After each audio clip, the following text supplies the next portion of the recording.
Look at the perp in the parking lot. Look at the perp. Bro, you are here in the parking lot, right? If your car is parked up in the parking lot, why are you not sitting in your car?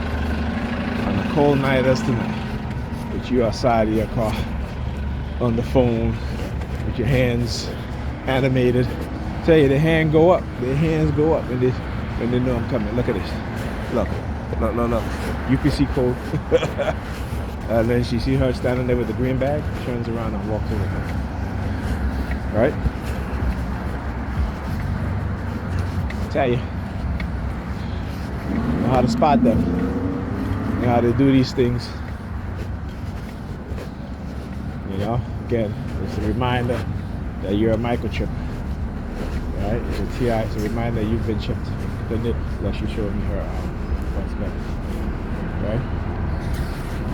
It is a reminder. Look at this shit. Three buses. Not in service. And I just missed my bus. I want you guys to see.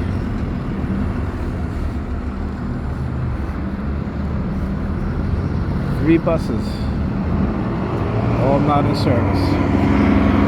What happens when we see stuff like that? When I say we, meaning not I'm talking about my viewers who have shown many a times the retaliation. What is that? Yeah, it's funny too, because what was I talking about? Oh yeah, it's about my targeting and things used to happen to me. Right? So, like I said, my brother was being targeted in the mid-90s. And, you know, like I said, like how my kids are being targeted now, particularly in school. Within the past 2 weeks, my daughter had 2 incidents where she was hit in the face twice with a basketball. The kid purposely threw the ball and hit her face. And she said that she tripped over someone's shoelace. And that's hard to believe. And she fell and hurt herself. Right? So I find that to be pretty hard. You don't trip over somebody's shoelace. Okay? And what these kids have been taught is how to make things look like an accident, right?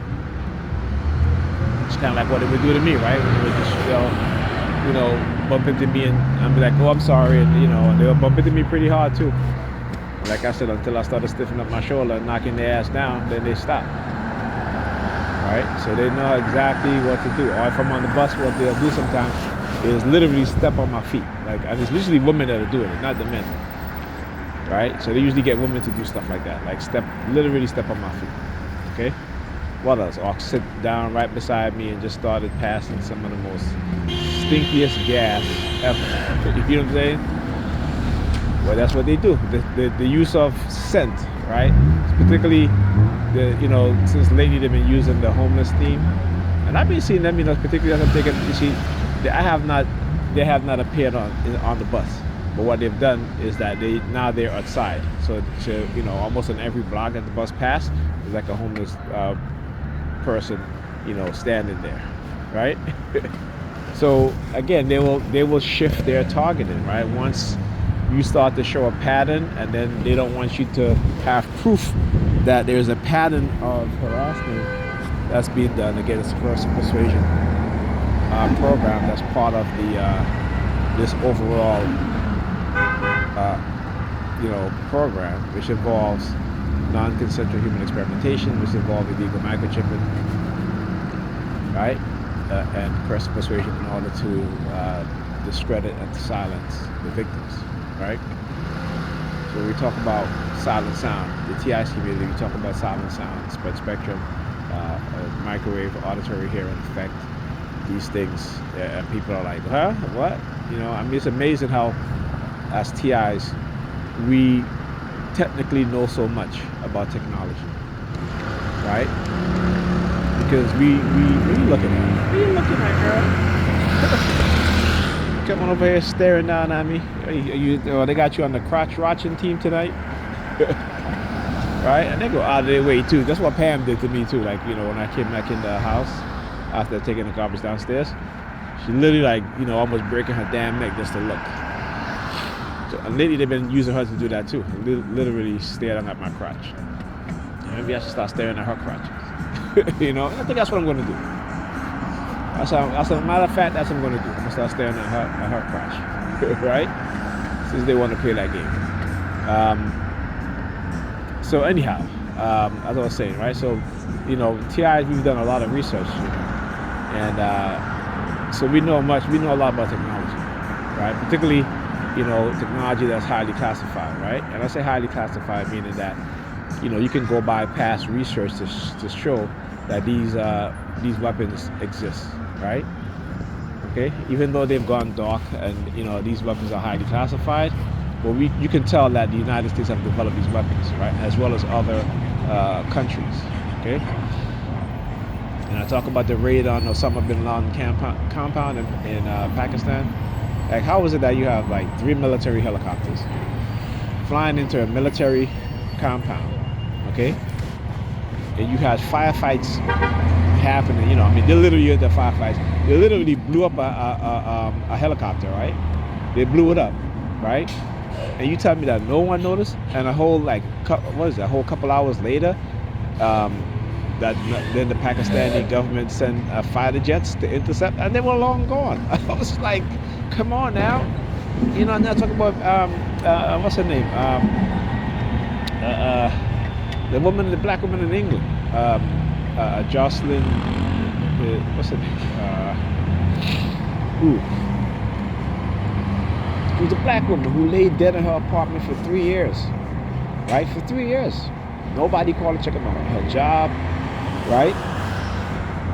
The cable was still on, right? Her electricity was still on. For 3 years, she hasn't paid one bill. For 3 years, she haven't even paid rent. Okay. Now come on. Now you know the utility companies, right? You miss a couple months, they shutting your damn light off. The cable company, they shutting your cable down. The landlord, they serving you with eviction notice. Okay. None of her family even went to visit her or check up on her. No one. And I keep saying they do this to show their capabilities, what they can do. And it also happened to another woman in Australia, a white woman, an older woman. Right? The woman was dead in her apartment for what? Over 2 years?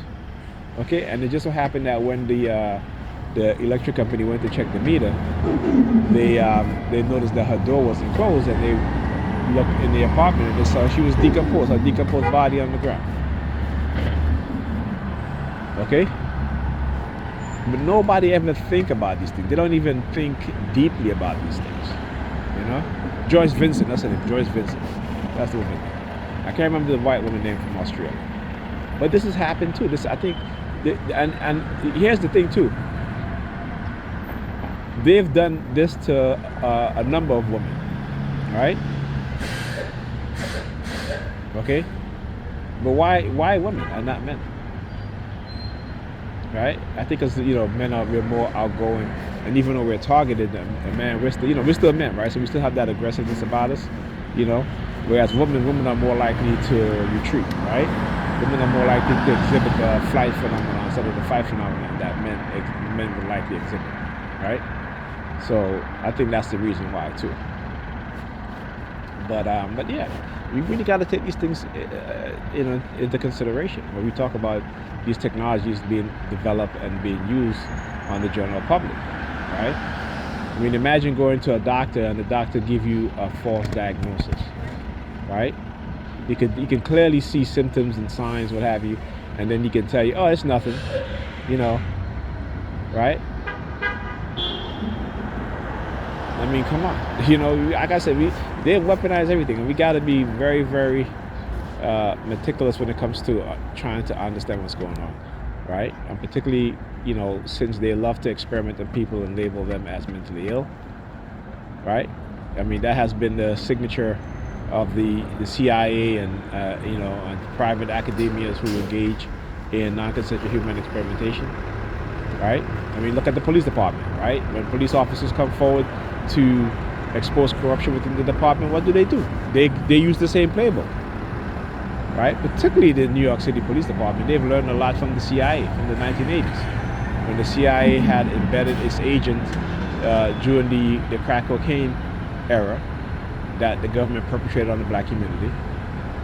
Okay, and then again, we see the same thing happening during 9/11, right, where the CIA embedded again CIA agents within the New York City Police Department. This is why the New York City Police Department is called the baby CIA. I mean, come on, they have black budget funding, right? Now, the only thing we got to find is their black side, because we know they have one. And I'm just speculating to say we, but we know they have a black side. If Chicago had one, if what was it, Louisiana? They have one, right? I had one. New York City, the police department have one too, probably multiples. All right. Again, these are things that, because we think we live in America, and America has the Constitution, we have a Bill of Rights, and all these, these things that, we already know that, look, they have secret police in America. We saw that during the Malcolm X assassination. New York City Police Department had a secret division called BOSS. Okay? And what was the purpose of BOSS? Was to attack and infiltrate, right, black civil rights movement, black community leaders, black activists, right? Come on now. We know the FBI and the New York City Police Department conspired to kill Malcolm X, just as they conspired to kill Fred Hampton in Chicago. I mean, just as the Chicago police and the FBI conspired to kill Fred Hampton in Chicago. Okay? I'm sniffling because, I have a slight cold, nose is stuffy. But also what they'll do too is that when I'm in the house and I'm sniffling, they will use the car horn or the police siren. Okay? So like I said, I'm gonna expose everything that they do. And as I looked over at the silver vehicle, they use the car horn. All right. Again, always, I'm telling you, silent sound, mind control. That's what they do. And or they're like, well, if we drop you from the program, then we're gonna have to arrest you and lock you away because we have to keep control over you, and we have to continue to illegally monitor you wherever you do because you know too much. I'm like, okay, so I must be the man who knew too much, right? It was actually a book, right? And this dude, he worked for the CIA. I think he wrote a book called The Man. I'm not quite sure, but there's a book called The Man Who Knew Too Much, right? But that's what they do, Like I said, as TIs, we are the evidence of their crime. And what do you think that they're going to just let us walk away? No, nope. Not with the chips that we have in our minds or in our bodies, right? So they're trying to manipulate you into committing a criminal act, so that way they can kill you, or they can incarcerate you, they can institutionalize you, right? That way they can silence you. Right? Like I said, they have no playbook. I'm going to expose every single thing that they do. They can label me however they want. I really don't care. What I care about is exposing what's going on. Telling people the truth, making them understand what's going on, particularly black people. Right? Because we are the prime subjects for these weapons for mind control. All right? And talk to you guys on the next video.